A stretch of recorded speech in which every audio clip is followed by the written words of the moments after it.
बार फिर से स्वागत है मैथ की इस रोचक दुनिया में जहां हम 21 दिन का चैलेंज कर रहे हैं भाई। ठीक है, एपिसोड नंबर 19 में पहुंच चुके हैं। आज है भाई 18 तारीख।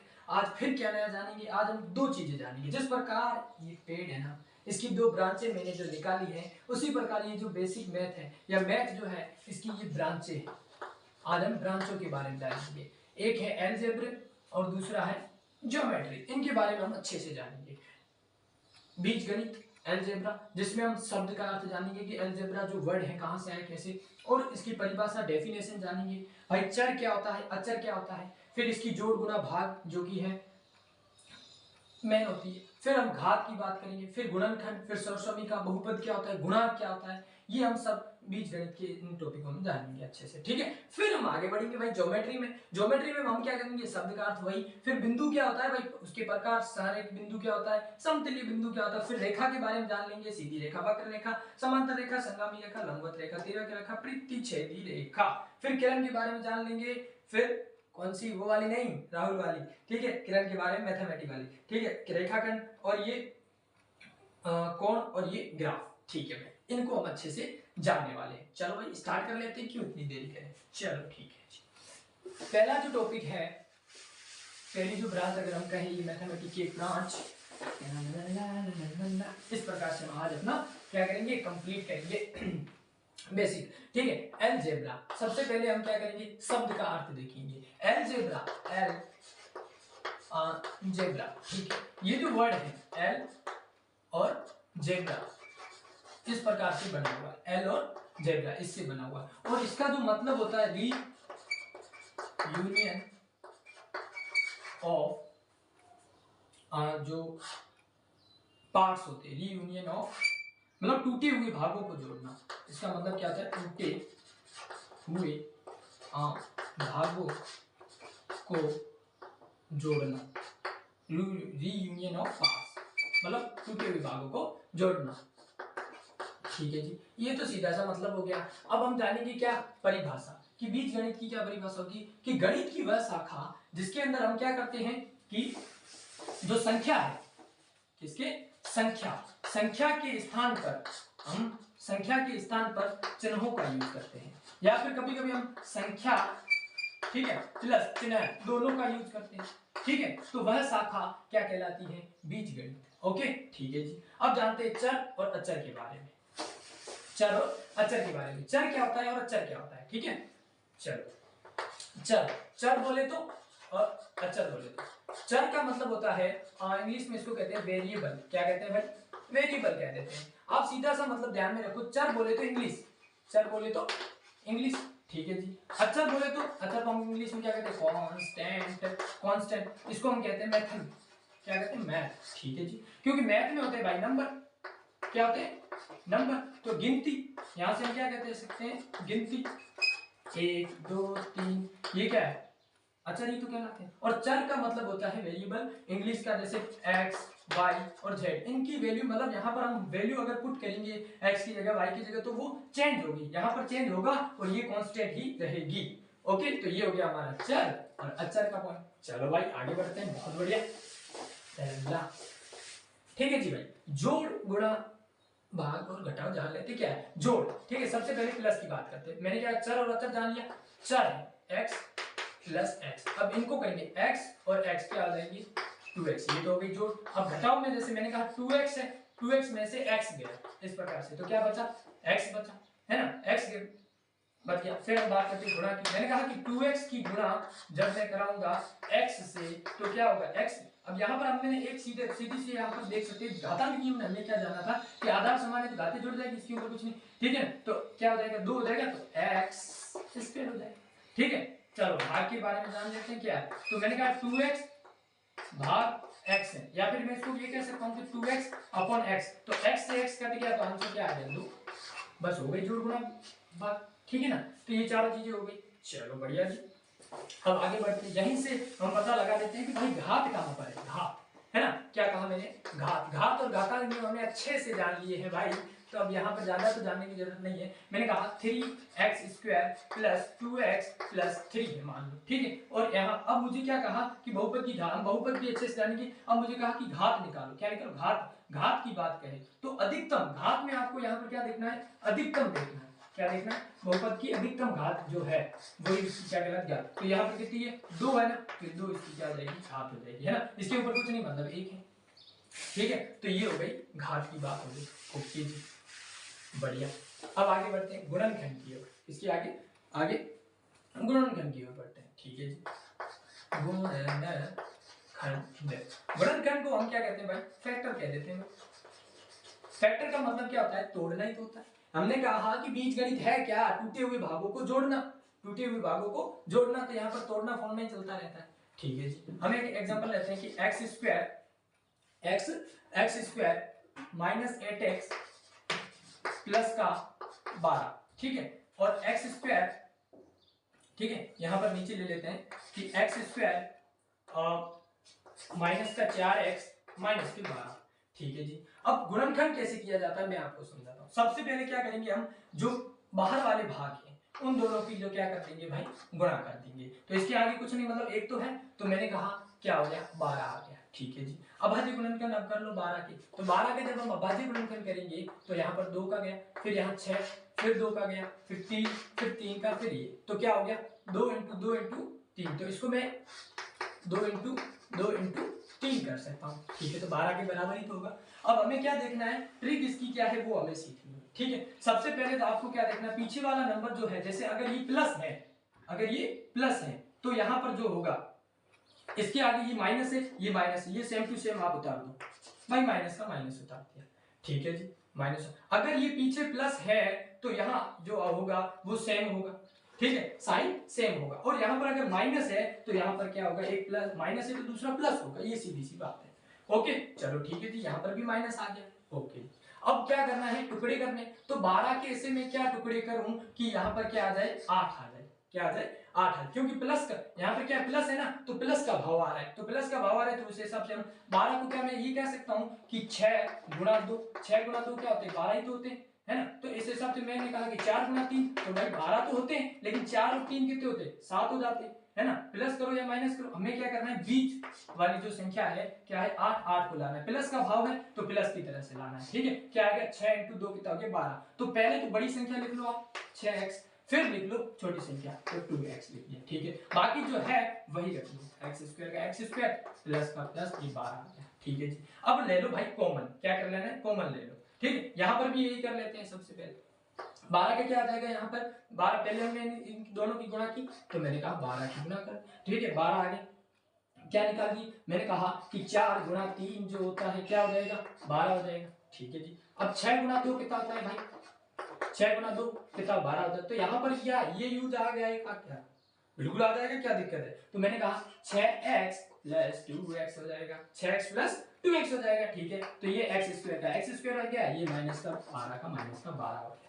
यहाँ तक तो कोई दिक्कत है नहीं। फिर क्या करना है, कॉमन लेना है, और कॉमन भी लेकर कर सकते हो, और मैं सीधे आपको ट्रिक भी बताऊंगा। मैंने कॉमन लिया x, तो अंदर क्या बचा भाई, अभी हमने जोड़ गुणा भाग ये किए है ना, तो x अगर कॉमन लिया है मैंने, तो अंदर x ही तो बचा, है ना, x माइनस, अब x ले लिया, x से x कट गया तो 6 बच गया। फिर यहाँ पर मैं माइनस का मैं ले लेता हूँ 2, तो अंदर क्या बच जाएगा भाई, x माइनस की गुणा प्लस से की तो माइनस, और यहाँ पर क्या हो जाएगा 6। तो इस प्रकार से अगर आपका ये और ये दोनों अगर बराबर आ रहे हैं तो इसका मतलब आपका क्या है, गुणनखंड सही है। तो आपका गुणनखंड क्या आ जाएगा, x माइनस 2, ठीक है, और x माइनस 6, ठीक है। तो ये हो गया आपके गुणनखंड। ओके बढ़िया जी, अब इसको कर लेते हैं सो, ठीक है। तो इस हिसाब से यहाँ पर कॉमन ले लो x, तो अंदर क्या बचा भाई, x माइनस अंदर क्या बचा, 6 बच गया, ठीक है जी, 6 बच गया, ठीक। और यहाँ पर क्या ले मैं 2, अंदर क्या बच गया, x माइनस 6। तो ये दोनों बराबर आ रहे हैं ना, तो इसका मतलब हम सही जा रहे हैं, ठीक है। तो क्या आ जाएगा, x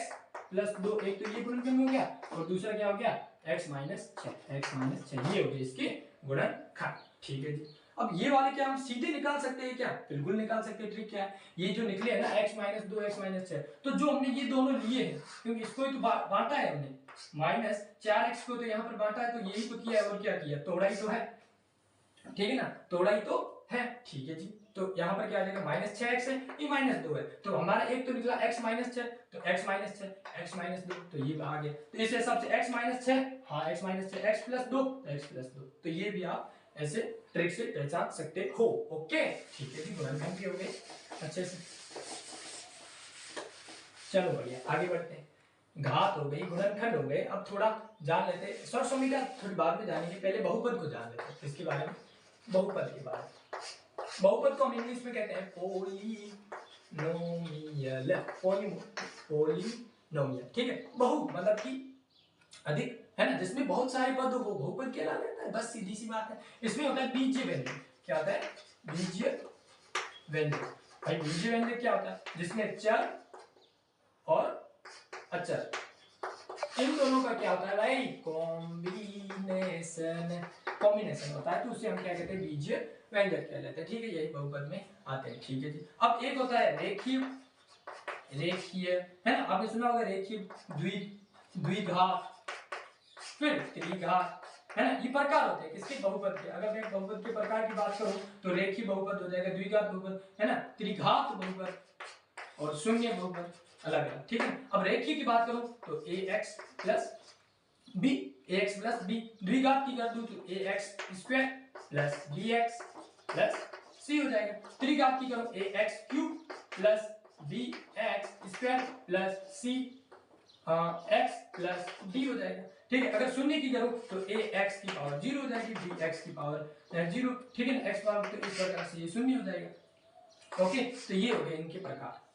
एग्जांपल अगर देखिए, मैंने कहा a की जगह मैंने कहा 2x + 3, ये एग्जांपल हो गया। इसका क्या हो सकता है 2x² + 3x + 2 लिख दो आप, कोई दिक्कत ना, ठीक है। इसका क्या एग्जांपल हो सकता है, इसका हो जाएगा, मैंने कहा 2x³ + 2x² 3x + 4 लिख दो, क्या दिक्कत पड़ती है ना। तो इस प्रकार से हमारे ये तो हो गए बहुपद का एक प्रकार, ठीक है जी।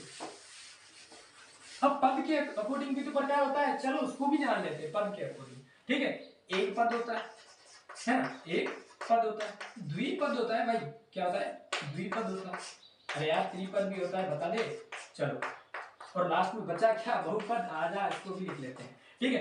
एक पद, एक पद को इंग्लिश में कहते हैं मोनोमियल, क्या कहते हैं मोनोमियल, ठीक है। और यहाँ पर द्विपद डायनोमियल, डायनोमियल, ठीक है, डायनोमियल। और ये हो जाएगा ट्राइनोमियल, ट्राइनोमियल, नोमियल, ठीक है। अब बहुपद को क्या कहते हैं, पोली, पोली मतलब बहु होता है, और नोमियल आप पद को कहते हैं, ठीक है, ठीक है जी, बढ़िया। अब एक पद, जैसे यहाँ मैंने कहा 3x, तो ये एक पद हो गया, ठीक है। अब मैंने कहा 3xy, तो ये भी एक ही पद है, कोई दिक्कत ना है। अब द्विपद का मतलब ये हो गया, मैंने कहा 3x + मैंने 2 कर दिया, ये द्विपद हो गया। अब यहीं पर मैं कह दूं कि 3x + 2, और यहाँ पर मैं कह दूं 3xy, तो यहाँ पर क्या हो जाएगा, त्रिपद हो जाएगा। ओके, तो ये हो गया। और बहुपद मतलब बहुत सारे पद। ओके ठीक है जी, यार बहुपद को भी अच्छे से जान लिया हमने। बढ़ते हैं आगे गुणांक की तरफ। कहाँ, गुणांक की तरफ। गुणांक क्या होता है, बड़ा इजी सा है बस। गुणांक होता है, जैसे मैंने लिखा 3x² + 2x + 3। अब मुझे कोई क्या कहेगा कि x² का गुणांक बताइए, x² का गुणांक बताइए। तो जो x² का गुणांक मतलब x की जो गुणा में, गुणांक मतलब गुणा में जो है अंक, गुणा में जो है अंक, तो वो क्या कहलाता है, गुणा की। तो x² का अगर गुणांक पूछे तो x² की गुणांक में जो है अंक वो है 3। अगर मुझे x का पूछे तो क्या हो जाएगा, x का गुणांक क्या हो जाएगा, 2 हो जाएगा, बस फ्री हो गया ना। चलो गुणांक हो गया। अब हम लास्ट में सर्व समीकरण थोड़ी जान लेते हैं अच्छे से, ठीक है। सर्व समीकरण जानते हैं, सर्व समीकरण, सर्व समीकरण जो है यूजफुल भी होती है हमें, है ना। चलो उनको जानते हैं। एक होती है a + b का होल स्क्वायर, ठीक है। एक होती है a - b का होल स्क्वायर। तो a + b का होल स्क्वायर होता है a² + b² + 2ab, ठीक है। उसी प्रकार a² + b² -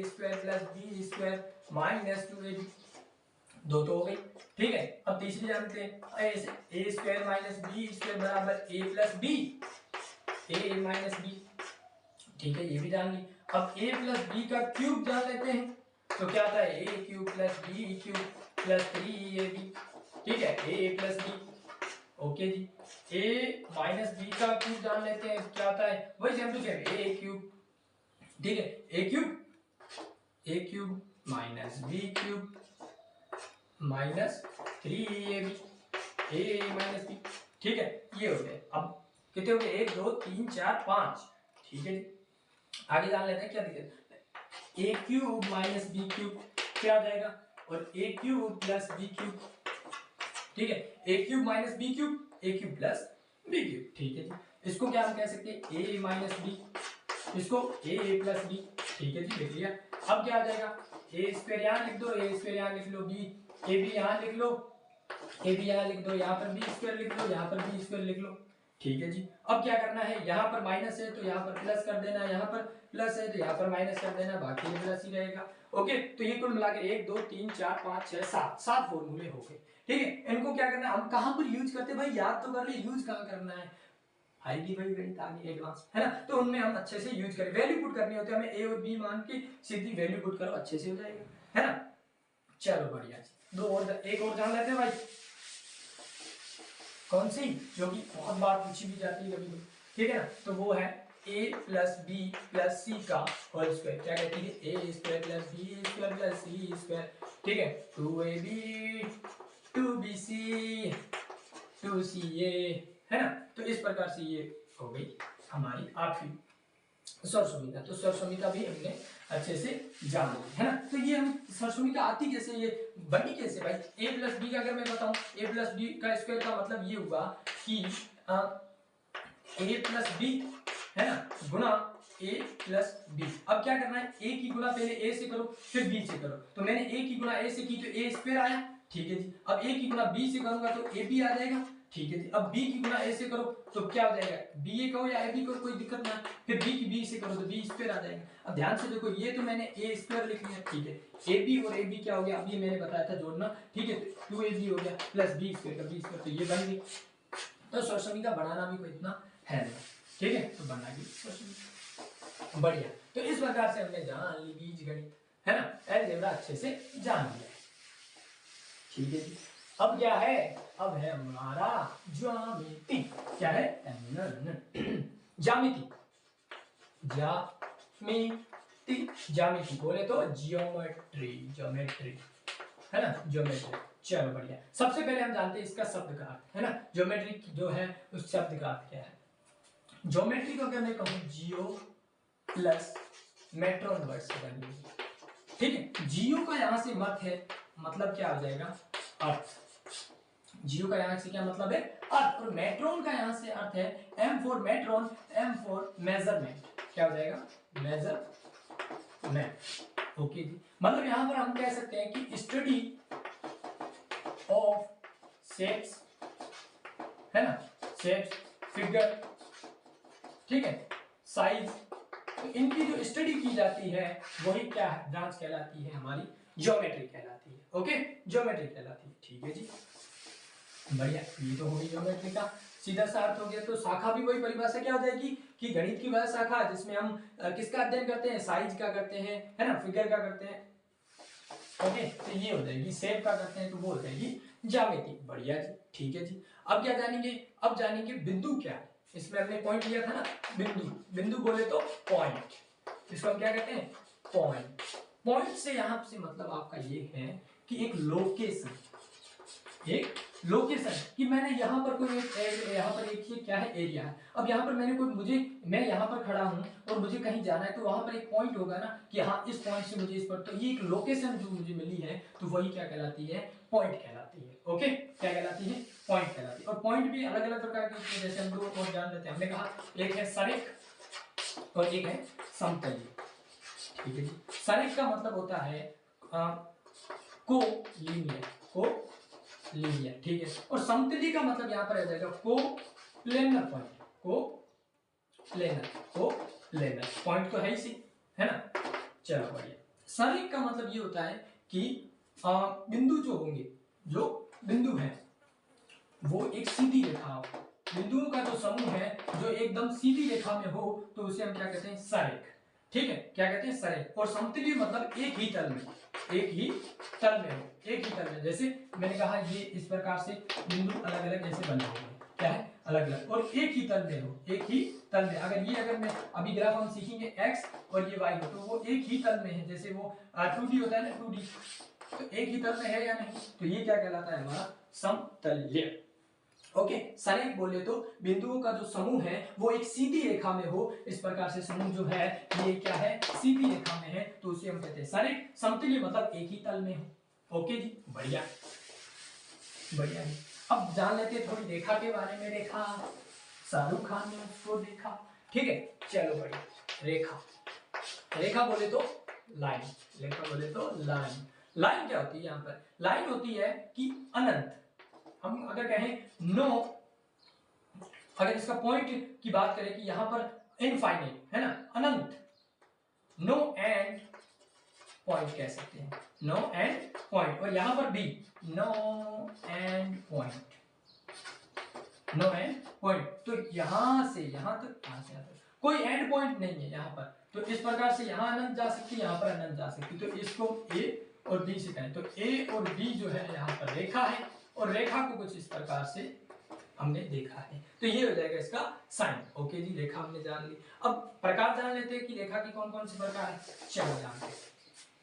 पहली जो आती है वो होती है सीधी रेखा। क्या है, सीधी। क्या ये सीधी रेखा एकदम सीधी है, हाँ भाई वही है सीधी रेखा। सीधी रेखा कैसी होती है, ये लो सभी सीधी रेखा हो गई, सीधी रेखा। दूसरी अगर हम कहें वक्र, वक्र रेखा, वक्र बोले तो कर्व, वक्र बोले तो कर्व। कर्व कैसा था, ये लो सा कर्व हो गई, ठीक है, एक और दो हो गए। अब होती है ना समांतर रेखा, कौन सी होती है, समांतर रेखा। समांतर बोले तो पैरेलल, समांतर बोले तो पैरेलल। पैरेलल का मतलब कि जैसे मैंने कहा कि एक ये रेखा जा रही है और एक ये रेखा है, तो ये एक दूसरे के क्या है, समांतर है। अगर मैं इस ब्लैक बोर्ड में समझूं तो यहां से लेकर यहां तक कि ये जो है इसके समांतर ही तो है, तो ये क्या हो जाएगी, इसके समांतर हो जाएगी, तो वही क्या होती है, पैरेलल लाइन हो जाएगी। ठीक है, आप ऐसे भी देख सकते हो इन दोनों को, तो ये भी क्या है, पैरेलल है। ठीक है जी, तो दो तीन रेखाएं जान ली। अब आगे जानते हैं, एक होती है संगामी रेखा। क्या होती है, संगामी, है ना।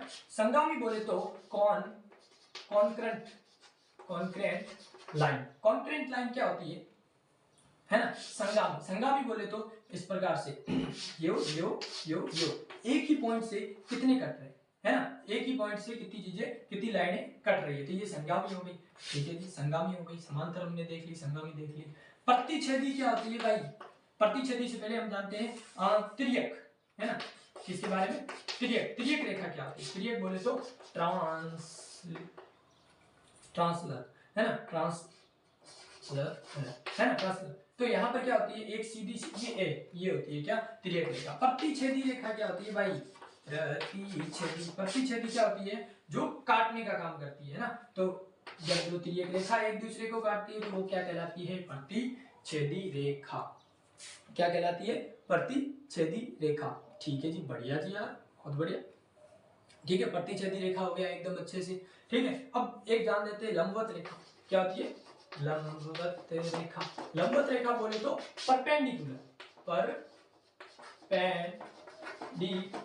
परपेंडिकुलर का मतलब ये इस प्रकार से, ये यहाँ लाइन है 90 डिग्री। ठीक है, तो ये हो गई रेखाओं की बात। बढ़िया जी, अच्छे से जान ली रेखाओं के बारे में। अब जानते हैं किरण के बारे में। किरण कौन है, शाहरुख खान। किरण, है ना, किरण। किरण क्या होती है, किरण। किरण का यहाँ से ये मतलब है कि उसका जो पॉइंट है, अगर हम स्टार्टिंग पॉइंट की बात करें, किसकी बात कर रहा हूं मैं, स्टार्ट में जो पॉइंट है वो तो क्या होता है, फिक्स होता है। क्या होता है भाई, फिक्स। लेकिन जो इसका एंड पॉइंट है वो no fix, no end point, no end point. इसका हम एग्जांपल सीधा सा देख सकते हैं। जैसे मैं कहूं कि एक सूर्य है ना, तो हम कहते हैं कि प्रकाश की किरणें, तो वहां पर किरण यूज करते हैं, किरण, है ना। तो प्रकाश की किरणें का स्टार्टिंग पॉइंट तो फिक्स है, फिर जो वो फैलाव है कहां तक जाती है वो एंड पॉइंट होता है ना। तो ये कहलाती है किरण। तो किरण को हम इस प्रकार से दर्शाते हैं। अगर मैं ए पॉइंट दूं, बी दूं, तो ये क्या इस प्रकार से हो जाएगा। ठीक है, तो किरण के बारे में हमने अच्छे से जान लिया। ठीक है, अब जानते हैं रेखाखंड के बारे में, है ना। रेखाखंड के बारे में, रेखाखंड बोले तो लाइन सेगमेंट। क्या होता है, लाइन सेगमेंट। लाइन सेगमेंट, ठीक है जी। लाइन सेगमेंट क्या होता है कि यहां पर भी पॉइंट है, यहां पर भी फिक्स पॉइंट, क्या है फिक्स पॉइंट हो, यहां पर भी फिक्स पॉइंट है और यहां पर भी फिक्स पॉइंट है। तो ये ए है और ये बी है, तो फिक्स पॉइंट है, क्या है फिक्स पॉइंट है। तो यहां से यहां तक का जो सफर है वो ए बी जो है रेखाखंड इस प्रकार से हो जाएगा। ओके, तो रेखाखंड के बारे में हमने अच्छे से जान लिया है, ठीक है, रेखाखंड के बारे में हमने अच्छे से जान लिया है। ओके जी, अब हम जानेंगे किसके बारे में, कोण के बारे में। हमने कोण को तो छोड़ ही दिया भाई, ठीक है। कोण, कोण बोले तो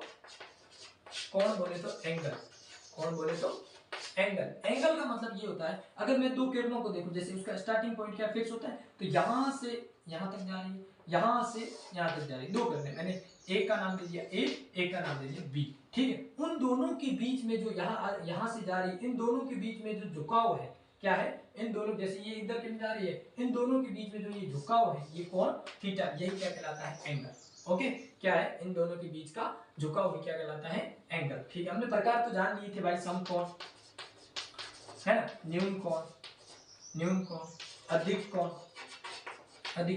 सरल कोण, है ना, सरल कोण होता है, प्रतिवर्ती कोण, प्रतिवर्त कोण, है ना, रिफ्लेक्स एंगल। तो इसमें 90 डिग्री होता है। जब न्यून कोण का मतलब 90 डिग्री से भाई कम होता है, अधिक कोण का मतलब 90 डिग्री से अधिक होता है, सरल कोण का मतलब क्या हो जाएगा 180 डिग्री होता है, बोले तो इस प्रकार से ये 180 डिग्री हो जाएगा, ठीक है। प्रतिवर्त का मतलब होता है कि 180 डिग्री से तो अधिक हो, x का मान जो है 180 डिग्री से तो क्या हो, x का मान 180 डिग्री से तो अधिक हो, लेकिन 360 डिग्री से x का मान कम हो तो क्या कहलाती है, प्रतिवर्त कहलाती है, ठीक है, कुछ इस प्रकार से यहाँ पर। तो इन दोनों की जो बीच में है, तो यहाँ पर क्या होता है 0 डिग्री और 360 डिग्री, भाई यही तो है गोला, ठीक है। इसी में तो हम देख रहे हैं, ये हो जाएगा 0 डिग्री 360 डिग्री, ठीक है ना। यहाँ पर ये कितना होता है 180 डिग्री, ये 90 डिग्री हो जाएगा और ये 270 डिग्री हो जाएगा, इस प्रकार से प्रतिवर्त बोले तो रिफ्लेक्स एंगल। ओके जी, बढ़िया, कोण के बारे में अच्छे से हमने जान लिया। अब हम अपना लास्ट टॉपिक करते हैं जो कि है ग्राफ। ग्राफ के बारे में थोड़ा अच्छे से जान लेते हैं, ठीक है। ग्राफ जो कि कोऑर्डिनेट जो होता है ना, कोऑर्डिनेट ज्योमेट्री का पार्ट है ग्राफ।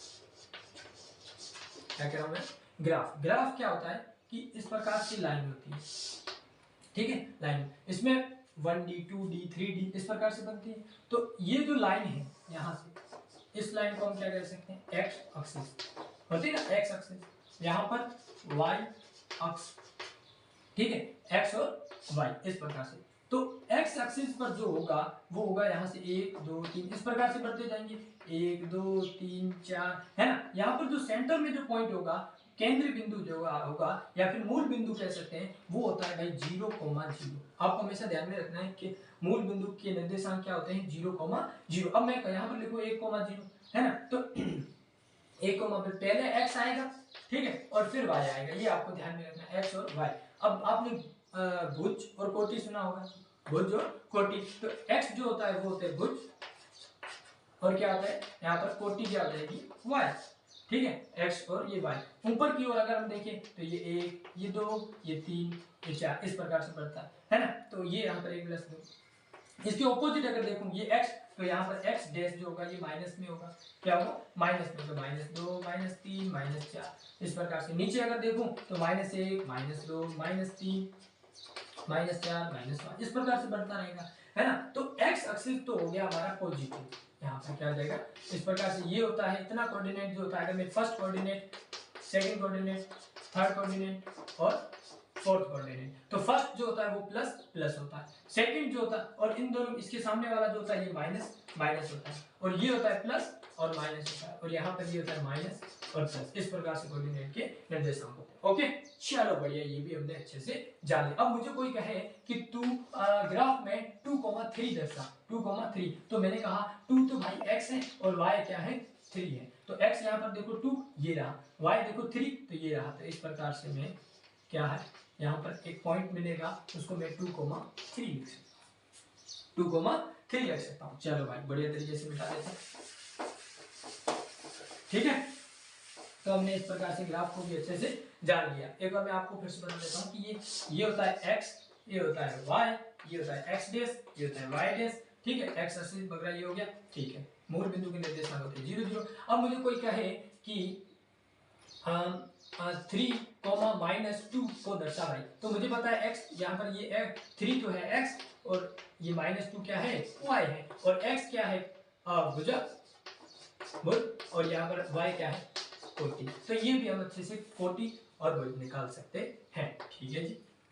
तो x यहाँ पर क्या आ जाएगा, अब जैसे यहाँ पर देखो 1 2 3 4, ठीक है, और y अगर देखूं तो 1 या 2 ये 3 ये 4, यहाँ तक। यहाँ देखो -1 -2 -3 -4, ठीक है। मुझे क्या कहा कि x, y जो है ये क्या है, x, y तो है 3 और -3 -2 3 ये रहा भाई, x पहले हमने देखा, ठीक है, -2 ये रहा। तो इस प्रकार से ये दोनों जहां पर मिले, ये पॉइंट जो मिला ये क्या हो जाएगा, 3, -2।